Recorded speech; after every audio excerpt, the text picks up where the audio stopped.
good morning. So today I have Regina with us, who is all about empowering women and minorities. She has plenty of experience when it comes to the healthcare industry and is always looking for talented people to work with.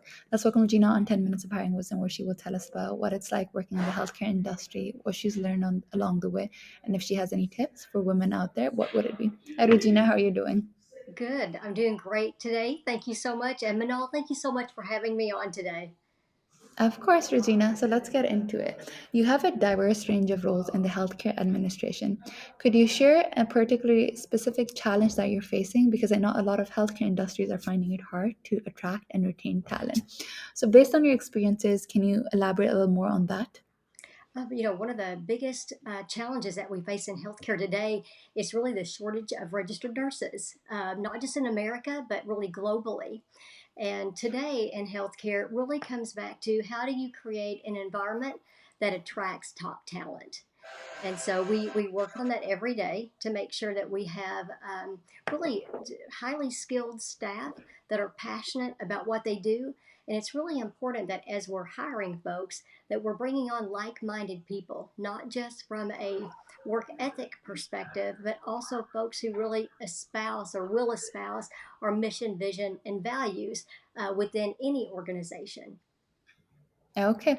No, I think you touched upon something very important, which is monetary benefits will drive people to your company, but it's the mission, it's the purpose, it's the value system that would eventually want them to stay. Because at the end of the day, you want to feel part of that. You're part of something bigger where you're contributing to something that you essentially believe in.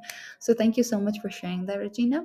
Regina, my next question for you would be is you've had an extensive career, you worked with various types of healthcare organizations. What unique strategies have you found effective in balancing the demands for profit and nonprofit environments?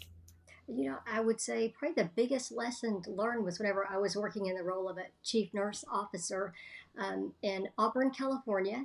I had went to an American College of Healthcare Executive Congress, and I came back and I identified that there were three factors that all of the people who presented that had created extraordinary results really came down to using the Baldrige framework as the foundation. Many of them had used Quint Studer's evidence based leadership model to wrap around that framework, but also to really engage and lead in leadership development. And then, last but not least, having some type of process improvement platform. And really, at that time, it was lean that folks were using, not just to hit targets, but to sustain targets and also to involve a frontline staff in the problem solving activities. So, that has been a three-tiered approach that I've continued to really lean on in my career, no matter what position or what organization that I'm working for. I love that it's very results driven, where there's a clear goal, there's certain KPIs to get there, and essentially you can then measure the progress of where you were and how you got there. So thank you for sharing that. A follow up question based on this would be: is there's so many models these days. There's different frameworks. How do you choose a model and you don't get swamped by different models? Where you're like, oh my god, this is one model, this is another model. Which one do I choose? How would it best impact the problem that I'm trying to solve? So, how did you choose among so many different frameworks that this model or this framework would be the best one for you? Just through trial and error, to be fair. But I would say I've always used the evidence based leadership model as the foundation. But as I'm designing leadership development on a 12-month to 18-month cycle, I will tell you, I always include Daniel Goleman's emotional intelligence model, Robert Greenleaf's servant leadership model. Lance Secretan has some great work out there of how do you really bring subordinates along the way. And never ever could I not mention Stephen Covey and looking at those principles that are based on a strong moral foundation that really gets folks to achieve things that they never thought possible.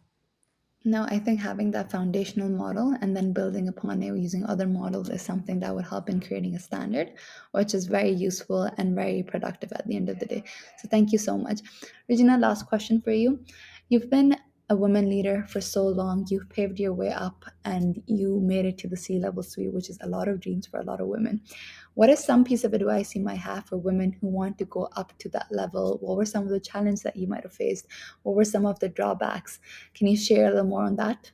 Um, you know, I just to be fair, I've been very blessed. My husband is a retired military officer, so we've had to travel this beautiful United States. And I do think that one of the key elements is just being humble. Because I will tell you, every time that we would get relocated with the military, I would take whatever position was open, and coming from a good place. So I'd say that being humble, respect the work that's already been done, and last but not least, raise your hand for everything. The more projects you can take on, the better.